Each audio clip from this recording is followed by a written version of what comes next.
Obligatory Keanu reference? This whole episode is an obligatory Keanu reference. You're welcome. So, God and the Devil made a wager, and Keanu Reeves is involved. So this is where the elixir of youth comes from. In a world overflowing with movies, we need a hero. Someone to separate the bad from the good. Sounds like a job. Verbal dioramas. Watches all the movies from comedy to drama. From the talk cross sound. And don't forget the action. She'll watch until the end and then she'll give you her reaction. Movies you know, movies you don't. Prequels, sequels, remakes, and trivia and outtake. Movies you know, movies you don't. Interesting stories, all the categories. Hi everyone, I'm Em and welcome to Verbal Diorama episode 26. This is an episode about Constantine, and truth be told, I've been waiting a while for this, and I didn't want to not do it before the animation season kicks off. So the animation season is coming on Christmas Eve. It starts with the official Christmas episode. So I've kind of designated this the unofficial Christmas episode. You can find out what the actual Christmas episode is at the end of this episode, but I'm really excited to be talking about Constantine. I have no news really other than a big thank you to everyone who's basically listened to the Stardust episode and has kind of fed back that they really enjoyed the Stardust episode, especially those who haven't seen Stardust and have kind of seen it based on my recommendation, and some purely based on my recommendation for Robert De Niro, because I love Robert De Niro in Stardust. So if you enjoyed the Stardust episode, that's great. If you watch Stardust because of it, then that's also great. And hopefully, if you've not seen Constantine, which you should see Constantine, it's really good. If you haven't, then hopefully you will see Constantine. So I don't really have any news. The one thing that I do want to say is I want to say a massive thank you because I've got a new patron, and it's my friend Claudia. So Claudia has been a friend of mine for a few years. She and I kind of bonded several years ago over our love for Star Wars initially. And she is essentially my sister from another mister. We've never met. She lives in Texas. And I've always kind of said one of the things that I really want to do is to be able to travel over to Texas and to meet her one day and her beautiful family. I'm so honoured and touched that she's become a patron of the show. So I just want to say to Claudia, you're amazing and I love you and thank you so much. This episode on Constantine, I'm not going to lie, it's a little bit rushed. Because, yeah, it just is. I really wanted to get it in. So I'm just like, yeah, I'm going to get it in. So it is a little rushed so that it can be released. And then the Christmas episode, as I said, will literally be coming just before Christmas. This is basically the things that I'll do for Keanu Reeves, guys. You know that I would pretty much do anything for that man, and this is proof. So, this is Constantine. He's not blonde or from Liverpool, but he is damned to hell, so that's something, right? Here's the trailer for Constantine.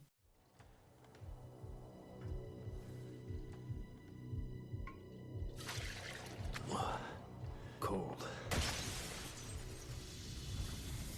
Sure about this? No.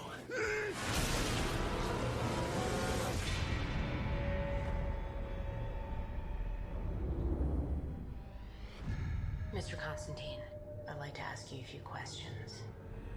I know the circles you travel in, the occult, exorcisms. Easy there, hero. That's Dragon's Breath. I thought you couldn't get it anymore. Oh, I know a guy who knows a guy. I thought that you could at least point me in the right direction. Yeah, okay, sure. Please.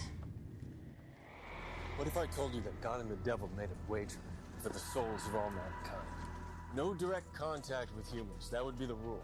Just influence. See who would win. Demons stay in hell. Angels in heaven. They call it the balance. I need to see what you see. You do this, there's no turning back. You see them.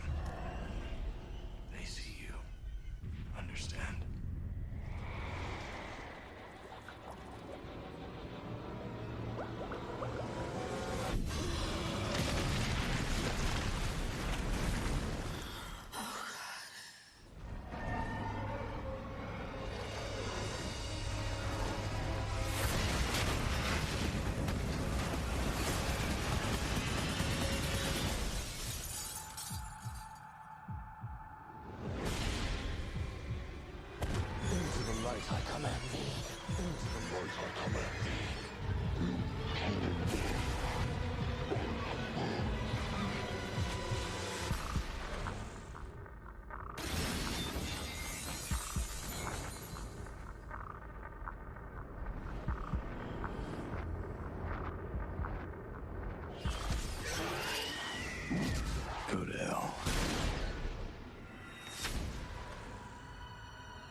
Constantine, occult detective, demon hunter, chain smoker and suicide survivor John Constantine has literally been to hell and back.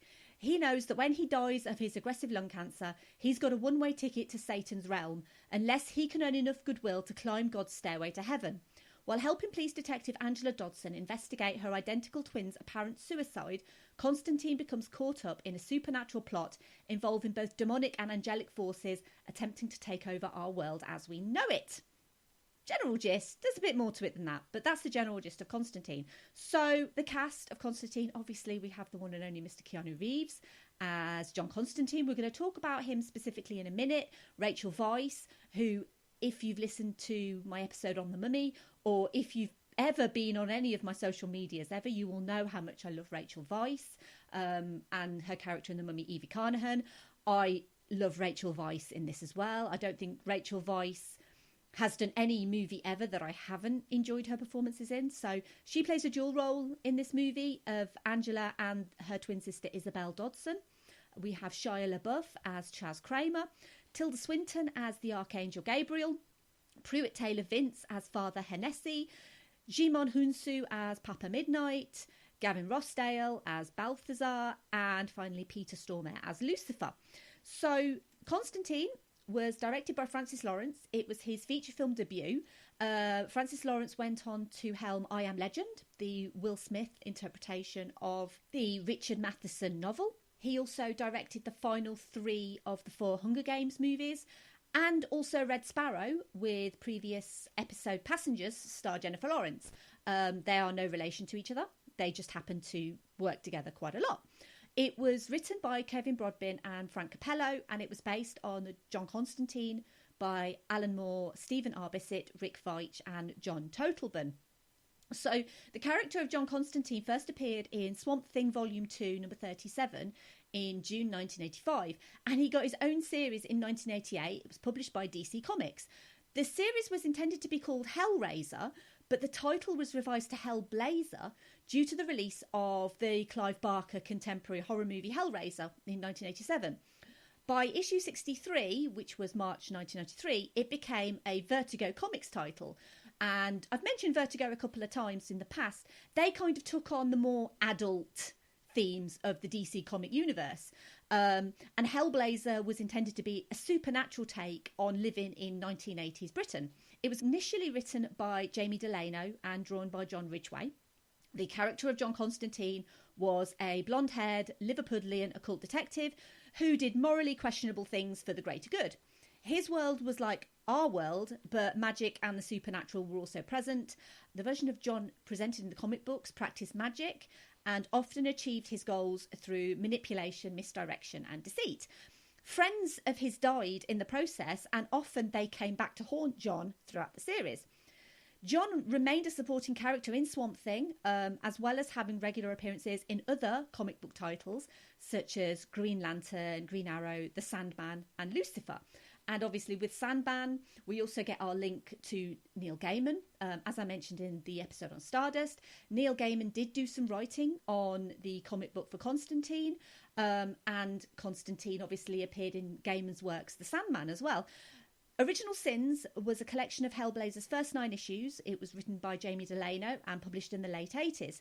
In 1991, Garth Ennis, who, because you know I like to link, he actually was working on Dredd previously. And as you know, I did an episode on Dredd. It's episode 3. I'm very proud of Dredd, so please go and listen to that. So Garth Ennis started writing for Hellblazer, and he started with Dangerous Habits, which detailed John's diagnosis and acceptance of terminal lung cancer. And that 6-issue series became the biggest selling Vertigo comic at the time and was widely praised. The reason I mention Original Sins and Dangerous Habits was because the characters and plot from Original Sins and Dangerous Habits were used to form the storyline for this particular movie of Constantine. So, how did Constantine get made? Well, in 1997, a guy called Michael Aguilar, I assume that's how you pronounce his name, he left Paramount Pictures to join the Warner Brothers-based production company Donna Schuler Donner. That was under producer Lauren Schuler Donner. You will definitely have heard of her. Among the projects he was to be involved in developing were the comic book adaptation X-Men, which obviously Lawrence Schuler Donner is probably most well known for being attached to. That became a box office smash in 2000.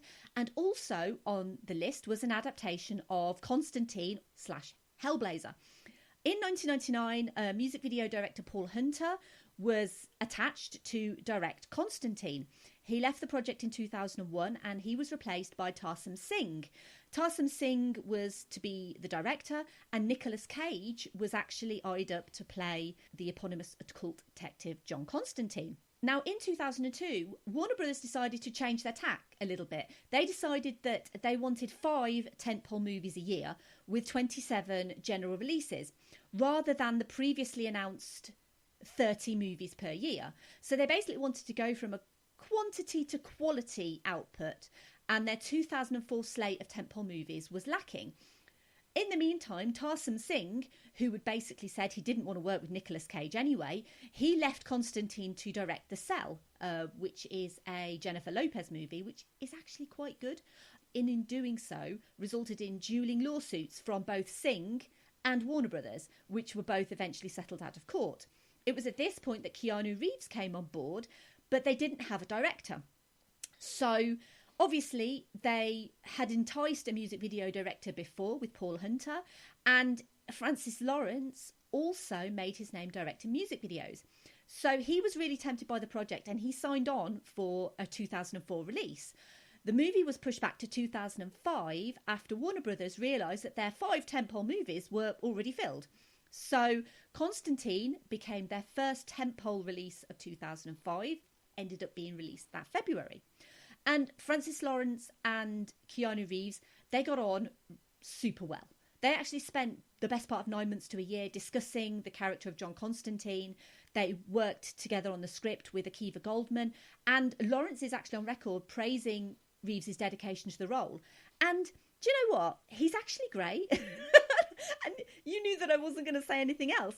But as this kind of world-weary, cynical, doesn't give an F version of John Constantine, Keanu basically brings everything necessary.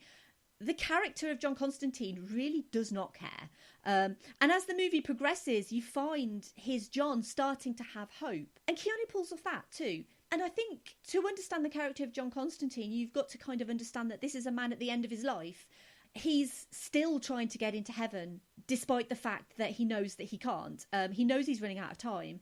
I think Keanu pulls off that kind of exasperation and depression at the kind of state of his life really well. Do you know what? He's perfect. And I'm not just saying that because it's Keanu Reeves and he's perfect, but he is genuinely great in this role. So Francis Lawrence, he had a vision for this movie, and when casting the Archangel Gabriel, he only had one choice, and that was Tilda Swinton. And originally the producers were not that keen to hire Tilda Swinton, and they specifically wanted this androgynous look for the Angel Gabriel. But to be honest, they ended up sort of saying to Lawrence, look, do what you want. And the most part, studio interference was kept at a distance, and they let Lawrence kind of make the movie look and feel how he wanted it to. And that was including the concept of heaven and hell looking like versions of where you are on Earth, especially the vision of hell, which is kind of prolific throughout the movie. That hell looks like Earth, but it looks like kind of a nuclear affected Earth. He kind of wanted to do that to ground the movie and, you know, to kind of feel like you were really there. And he also introduced the concept of the movie's ability to play with time. So the time difference between Earth and hell, where the time stops in Earth and kind of carries on in hell. Lawrence even shot the movie to look like a comic book. So he uses a lot of shots from above. He uses a lot of Dutch angles. It's a really beautiful looking movie for the most part. And the shots were carefully composited to show relevant items in the background, sort of numbers, props, especially when we're talking about references to things like the devil. They are there in the background. When Isabel Dodson is at the morgue, they show 616 on the tag on her foot. And in a lot of places, 616 is the reference to the devil. It's also, I think it's mainly 666, but 616 is also a reference to the devil as well. The Archangel Gabriel being behind the plan to bring about Mammon is interesting. because you can fully understand the frustrations of Gabriel to see God's acceptance of human flaws and actually come to the conclusion that humans don't deserve the love of God. Human beings are, for the most part, completely selfish. John himself is only saving the souls of others to selfishly be accepted into heaven, something that Gabriel assures him won't ever happen. I don't swear on this podcast, but it's one of the best deliveries of the F word in cinema that Tilda Swinton gives to him. It's brilliant. The movie tries to link Gabriel's plan to the Nazi flag at the beginning. At the very beginning of the film, the Spear of Destiny is wrapped in a Nazi flag, and otherwise the link to the Nazis isn't shown anywhere else in the movie other than at the start. But I think it's trying to say that this was, in this particular universe, that the Nazis had a similar plan for the Spear of Destiny to maybe what Gabriel had, and that's why the item was hidden in a Nazi flag. Interestingly, I actually read that the actual flag that they used in the movie was burned after, because they didn't want it to get into the hands of any neo-Nazi parties or anything like that. Now, obviously this is clearly a movie based around and rooted in Catholicism and the beliefs of Catholics. I am not a Catholic, and I feel completely uneducated in Catholicism to comment on specifically whether the depiction of the Catholic faith is accurate. Because I feel like, as with most religions, there's always interpretations of the faith, depending on how devout you are or which parts you personally believe in. So I'm going to abstain from talking specifically about religion, mainly because I'm not religious, and I know faith is a deeply personal thing to a lot of people. The movie's version of Catholicism and the movie's interpretation of the Catholic faith is very specific, because it introduces essentially the MacGuffin, so that's the Spear of Destiny, as I mentioned, along with the Archangel Gabriel, as I've mentioned, played to perfection by Tilda Swinton. It also introduces Balthazar, played to whatever the opposite of perfection is, by Gavin Rossdale, and also at the end, Lucifer himself, Peter Stormare, as well as the concept that Angela believes her twin sister Isabel, who's a devout Catholic, would never have committed suicide and condemned herself to an eternity in hell. Peter Stormare originally auditioned to play Balthazar, but his depiction of Lucifer is widely regarded to be one of the best in modern cinema. And if you're not a Keanu Reeves or a Rachel Weisz fan, the movie is worth watching just for him and Tilda Swinton alone. Even though their screen appearances are relatively short, both of them just really pack a punch. The scene where Lucifer arrives with his feet kind of dripping with tar, and it's just glorious. It's just visually so beautiful, which is weird because it's Lucifer. So, as I mentioned, the original character of John Constantine was written by Alan Moore. Now, Alan Moore, as a writer and as a creator, whenever movies are made of his works, he never wants his name associated with them, because I think he kind of feels that it's never going to be as great as what was originally put on paper. He was exactly the same with Watchmen, and similarly with this, he did not want anything to do with it. So Alan Moore is basically being Alan Moore. He does that a lot. I've already spoken a little bit about Rachel Weisz and about how much I love her generally. So as I mentioned, she plays two characters. The main character she plays is Angela, who's a police detective, and she also plays a secondary role as Isabel, Angela's twin sister. And I've always been kind of fascinated with names, and especially like character names, because there's always tends to be a lot of meaning in character names. So the names Angela and Isabel actually means pledged to God, which is interesting because Isabel dies and goes to hell initially, and ends up going to heaven at the end. And Angela actually means messenger of God, which is also interesting because Angela is kind of the intermediate in the plan to resurrect Mammon, but Angela is also trying to get a message to her sister and trying to help her sister out. So I think the names Angela and Isabel are really interesting, and I think kind of key to the plot as well. Speaking of Angela, the scene of the bathtub is probably one of the most horrific in the whole movie, and I think that's purely down to Rachel Weisz, because she conveys the horror and the fear in her face once she's submerged in the water and Keanu Reeves is holding her there, in essence to kind of bring about her psychic abilities. But he ends up essentially drowning her. And that fear is just so raw, and it really does convey the sheer terror that this character is feeling. It's a scene that's really hard to watch still, and filled with tension. Additionally, during the movie and at the end of the movie, Angela and John, they never end up kissing. There's a couple of moments where you think that they will and they never do. And that was intended. And it was intended to basically ramp up this sexual tension between them. And I think it really works because you do genuinely feel that tension. And religious subtext aside, this is also a movie about faith in humanity. And John's faith is restored by his dealings with Angela. And although he does become the hero at the end, it's not really about his journey to heroism. It's more about giving the finger to authority and kind of doing what's right. And I think John kind of succeeds at both, really, especially giving the finger, which he does a lot.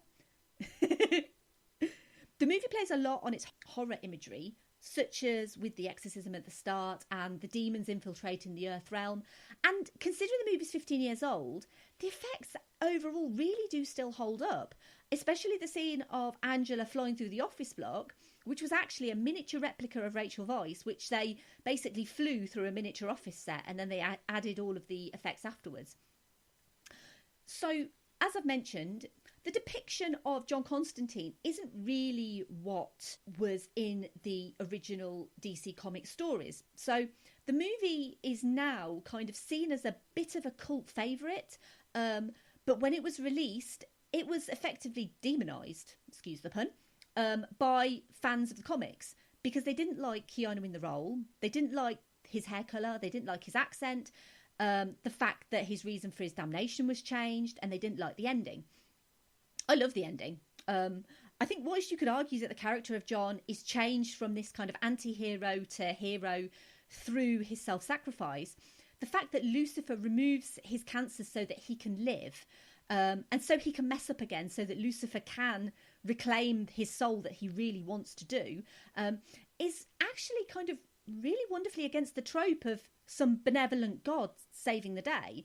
The fact that it's Lucifer himself who, and I use in inverted commas, saves John because he hates him so much. Why would he want him to cross into heaven and he could never have that soul? It's not probably what a fan of the comics would want. But guys, this movie is great. It's kind of more of a modern horror noir than anything. Take away the name Constantine or the name John Constantine, and I think people would genuinely love this a lot more. Constantine himself has since become officially canonised into the DC Comics universe, with Keanu's image clearly visible in the Sandman universe presents Hellblazer #1. They explain it as an alternate reality version of Constantine, along with an image of Matt Ryan's character from the TV show Constantine.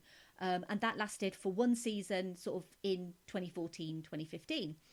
Admittedly, I only watched the pilot episode of Constantine, the TV show, and I understand that the rest of that series is slightly different to that pilot. I realised that that version of Constantine is widely seen to be more faithful to the original character and goes on to feature in other Arrowverse shows, which is great. But Keanu Reeves has been very vocal of his desire to play the character again. And although the movie really wasn't a critical darling, it was a reasonable commercial success. It cost $100 million and it made $230 million worldwide. And nowadays, Keanu is like at the peak of his powers.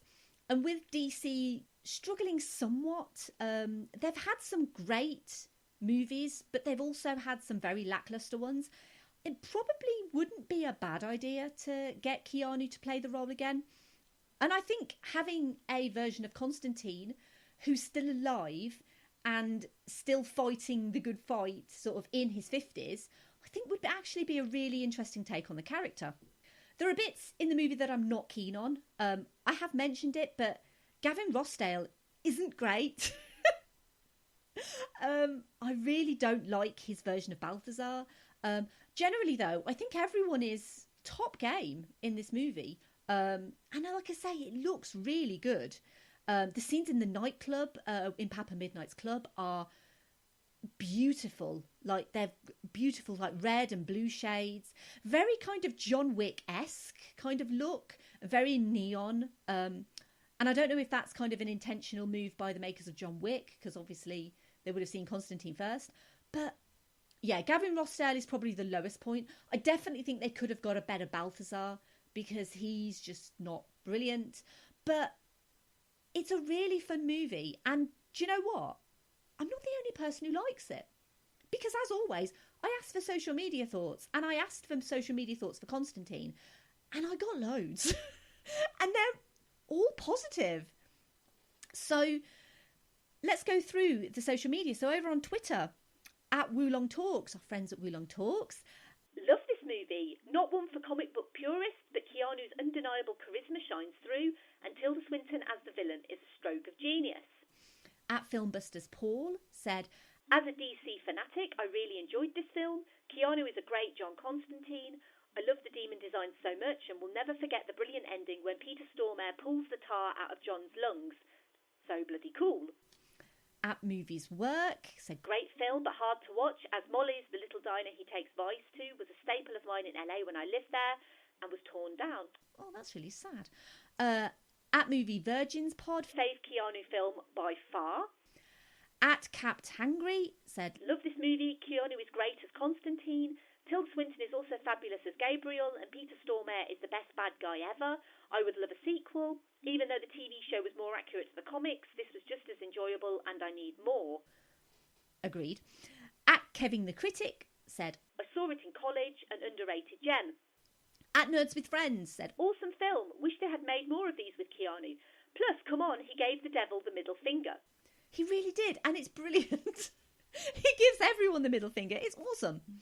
At Simon Exton said, a favourite and a real rare thing that's as good as a movie as it is a TV series and a set of graphic novels and comics. At Trivia Chic said, it was a surprisingly enjoyable film. I wasn't previously aware of this character, but I enjoyed it. His background story and the overall lore were fascinating. Great cast, interesting visuals, one I revisit more often than I expected on first viewing. At Tepidville said, this movie got a lot of hate, but it is and will always remain a favourite of ours. It does make me want to chain smoke though. Please don't chain smoke, kids. It's bad for you. At Comics in Motion P said, prefer the TV series, but this movie is a decent watch too. Tilda Swinton does steal the show. At JRSP1978 said, I remember falling in love with Passive on the soundtrack and the real-life Domino being in the flick. At NLE318 said, right up there with Mad Max Fury Road and The Nice Guys as, check notes, the hell WB, when are y'all going to give us a sequel? Hopefully they will. At Rob Wade Vision, my first notable introduction to the genius of Peter Stormare and a solid adaptation of a comic series I love. And finally, at Luke Solo 73, solid underrated film. Thanks for the reminder. We'll put it on the holiday rewatch list. Into the light, I command thee. I mean, literally overwhelmingly positive. And whenever I ask for comments, I always expect at least one slightly negative comment. Especially when we're talking about a comic book adaptation, something that the fans really did not get on board with, because it is a little bit different. The setting is different. It's obviously not set in the UK. It's set in America. The characters were pretty much all created for the movie, apart from a handful. But people genuinely love this movie. And it really is deserving of your time. And I know I always say that on this podcast, that, oh, I watch a movie and I say it's really deserving of your time, but it genuinely is. Over on Instagram, I only had one comment over there, and that is Tales of Peck, said, oh yes, I tried to watch this the other day and couldn't get it, but I remember being one of the few people that didn't mind this movie. And I think that's the thing with this movie specifically, is I think the first time you watch it, maybe some of it goes over your head a little bit, and I mean that in the sense that it went over my head a little on the first watch, because of not being particularly religious and not really understanding the Catholic kind of viewpoint that's presented in this movie. I did kind of struggle a little bit, and I do think it's a movie that really bears repeating several times, because it's a really great movie. It's got some really great performances. The depiction of hell specifically, it looks really freaky with all the demons and stuff, but it also looks kind of beautiful. The movie's very dark, and it's foreboding in its darkness.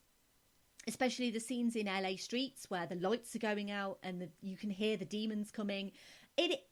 I would never say it's a full-blown horror, because I don't like horror movies full stop, but I like this because of it's more of like a comic book horror. And genuinely, people love it. I love it. It's really good fun. So I'm going to say, add it to your Christmas movie list. I realise that sounds ridiculous, because literally it's the non-Christmassy of Christmas movies. But if you want to watch something different this Christmas, watch Constantine, because I guarantee you're going to enjoy it. As always, thanks for listening to this episode on Constantine. And I always love to hear people's thoughts. So as always, I'd love to hear your thoughts on Constantine. Before I announce the next episode, we have a Patreon producer. Her name is Sade. She has her own podcast. It's called Off-Screen Babble, and it's hosted by Sade and her husband Kyle. And as part of being a Patreon producer, she gets a little ad. So here's a little ad about Off-Screen Babble. So I've been listening to Off-Screen Babble for a long time. It's basically one of the first podcasts that I started listening to, sort of when I went on my little podcast journey. And I really love it. And I realise that sounds a little disingenuous, because this is technically an ad, but genuinely I do. Off-Screen Babble is absolutely brilliant. It's funny. It's jam-packed of content. Sade and Kyle are wonderful together. They have amazing chemistry because they're married, and married couples tend to have amazing chemistry. And their podcast is one of the few podcasts that I kind of find gets better every single time. The sheer amount of content that they cram in is just mind-blowing. Like, they will cover like 5 or 6 things in one episode, and it's just like, I can barely cover like one thing in 2 weeks, and they do like 5 things a week. It's just crazy. I've had the pleasure of Sade on my show. I've not had the pleasure of Kyle on my show, but I have had the pleasure of Sade. And I know that Sade is one of the loveliest people you could ever talk to in your entire life. And Sade and Kyle have always been so supportive and wonderful and kind to me. Guys, listen to Off-Screen Babble. They're really great. Obviously, you can find them in your podcast app, Apple Podcasts, Google Podcasts. They also have a website, offscreenbabble.com. And they are at Off-Screen Babble on Twitter, Instagram and Facebook. So do the right thing and listen to them. So, next episode. As I mentioned, I have a new patron, so I now have 4. But none of those patrons, Sade, Simon, Hardy, Ella and Claudia, they already know what the next episode is, because as a patron, they get to find out. And they've also just found out what the January schedule is. And as I've mentioned, it's animation season. So it's full of wonderful animated movies that are just chef's kiss perfection. The next episode, and as much as I want it to be Keanu-mas, it is actually Christmas. And so you've kind of got to do a Christmas movie. And really, to me, there was only one Christmas movie I ever wanted to kick off the animation season on the podcast. And there aren't actually that many animated Christmas movies out there that are worth covering. There's a few, but not many. This one is one of the best animated Christmas movies ever. It's a family favourite in my family. It's something that I've gifted to my niece and my nephews, and they all love it. Every one of my friends who I've spoken to and said, I'm doing this movie, they have just been like face filled with joy. So I'm really excited because it's genuinely one of our favourites. It's a collaboration by the always excellent Aardman Animation and Sony Animation. I'm going to be doing Arthur Christmas. And if you haven't heard of Arthur Christmas, I wouldn't be surprised, because it is a tiny British movie, but it's a really delightful, fun, beautifully animated story all about Santa's clumsy son, Arthur. I can't wait to talk about Arthur Christmas. It's going to be coming, as I said, on Christmas Eve. And I realise there's only a short space of time between Constantine coming out and Arthur Christmas coming out. So I guess once I finish this, I'm going to be working on Arthur Christmas, guys. But if you haven't seen Arthur Christmas, I would wholeheartedly recommend it. And then once you've watched it with your family, because it is a great family Christmas movie, listen to my podcast episode on it. Plug. If you like this episode, I've also done episodes on... God, this list is getting long, isn't it? Titan AE, Captain Marvel, Dread, Who Framed Roger Rabbit, Sky Captain and the World of Tomorrow, Pleasantville, The Cabin in the Woods, Speed, Aladdin 1992-2019, Pirates of the Caribbean, The Curse of the Black Pearl, X-Men Dark Phoenix, Charlie's Angels 2000, The Mummy 1999 starring the wonderful Rachel Weisz, The Matrix, John Carter, Willow, The Iron Giant, Scott Pilgrim vs. the World, Logan, Edge of Tomorrow, Legally Blonde, Buffy the Vampire Slayer Season 4 Episode 10 Hush, Mystery Men, Passengers and Stardust. And they can all be downloaded wherever you get your podcasts from. You can follow me on Twitter, Facebook, Instagram, YouTube and Letterboxd at Verbal Diorama. You can sign up to support the show like Claudia and the other patrons at patreon.com/Verbal Diorama. The tiers start at $2 a month and you get some lovely little perks, as I mentioned, such as access to the upcoming schedule. You get a shout out on the next episode and Twitter, and you can basically go all the way up to being like a full producer like Sade. And FYI, my tiers are all Keanu Reeves characters, and John Constantine is an option. I'm just putting it out there. You can email me general hellos, feedback or suggestions, verbaldiorama@gmail.com. My website is verbaldiorama.com. If you like what I do and you want to leave me a great review, you can do so on iTunes, Apple Podcasts, Podchaser, wherever you leave your reviews. I would really appreciate that. And I have a column at Film Stories magazine. It's an independent British movie magazine and I would love if you would support it. You can subscribe over at filmstories.co.uk/magazine. You can also purchase one-off copies if you want to. And I'm doing that. I'm also doing work for Film Stories Online. So I do a little weekly thing where I recommend great British movie podcasts. But that is actually having a little break over Christmas. So I think that will start up again second week in January. So I won't be doing anything for the next couple of weeks, but that will start up again in January. So the final thing I guess I have to say is Merry Keanumas, everyone. Bye. Movies you know.